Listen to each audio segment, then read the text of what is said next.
And in order to get started with creating an audience, we just need to select the Create Audience button. Navigate over to the right drop-down button until you see the three options appear.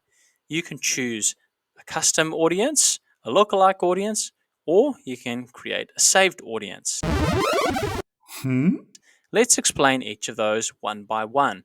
So a custom audience is designed for people that have already engaged and interacted with your business or organization in some shape or form. Now imagine if you could take that ideal customer who has already purchased from you and duplicate them into another person. That is essentially a lookalike audience. It is taking your ideal customer or lead and creating an audience that is similar to that one, the saved audience. If you're new to Facebook advertising, this may be the most familiar type of advertising audience that you have.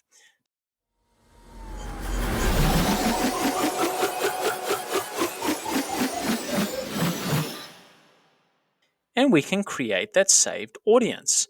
So in the future, if you are wanting to target people with those interests and in those target areas, you can just select the saved audience.